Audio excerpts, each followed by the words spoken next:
বাংলা সিনেমার দাপুটে অভিনেতা শুভেন্দু চট্টোপাধ্যায় তাঁর যোগ্য উত্তরসূরি পুত্র শাশ্বত চট্টোপাধ্যায়। শাশ্বত আর মহুয়ার কন্যা হিয়া দাদু আর বাবার পথ অনুসরণ করে এবার চলচ্চিত্রে পা রাখছেন হিয়া। দেখুন, স্টার কিডরা বিনোদন জগতে পা রাখছেন, হিয়ার এখন নতুন কিছু নয়। বলিউড থেকে টলিউড সর্বত্রই এই ট্রেন্ড দেখা গিয়েছে। এবার সেই ট্রেন্ড ফলো করেই বাবা আর দাদুর দেখানো পথে সিলভার স্ক্রিনে আত্মপ্রকাশ করতে চলেছেন শাশ্বত চট্টোপাধ্যায়ের মেয়ে। ইতিমধ্যে হিয়া চট্টোপাধ্যায় গয়নার বিজ্ঞাপনে কাজ করে ফেলেছেন, শহর ছেয়ে গিয়েছে তার পোস্টারে। মডেলিংয়েও হাতেখড়ি হয়েছে আগেই, বিভিন্ন শাড়ি গয়না পোশাকের ব্র্যান্ডের সঙ্গে তিনি কাজ করেছেন। এবার হিয়া টলিউডে পা রাখতে চলেছেন, অভিনেতা হিসেবে আত্মপ্রকাশ করতে চলেছেন।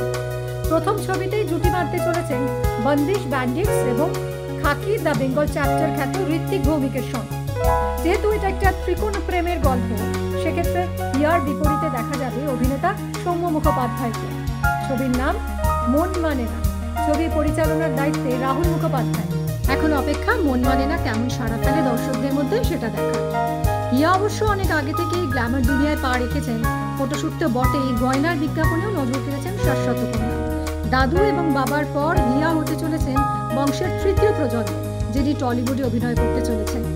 বাবা মার সমর্থন তো রয়েছেই, তবে বাবা কিন্তু মেয়েকে বাড়তি কোনো সুযোগ দিতে নারাজ। ছবি নিয়ে কথা বলার সময় বা স্ক্রিপ্ট রিডিং সেশনে মেয়ের সঙ্গে উপস্থিত ছিলেন মা। হিয়ার লুকস কিন্তু ইতিমধ্যেই গ্ল্যামার ওয়ার্ল্ডে চর্চিত। ওয়েস্টার্ন হোক বা ভারতীয়, সবেতেই হিয়া নজর কাড়া। নাচেও পারদর্শী হিয়া, তার সোশ্যাল মিডিয়ায় ঢু মারলেই সেসব নাচের ভিডিও দেখা যায়। পড়াশোনাতেও খুবই ভালো। প্রথম থেকেই শাশ্বত কন্যা বিনোদন জগতে আসতে চেয়েছিলেন, এবার সেই স্বপ্নই পূরণ হতে চলেছে তার। সকলেই মুখিয়ে আছে এখন তার অভিনয় দেখার জন্য। হিয়ার এই নতুন পথ চলায় শুভেচ্ছা রইল আমাদেরও।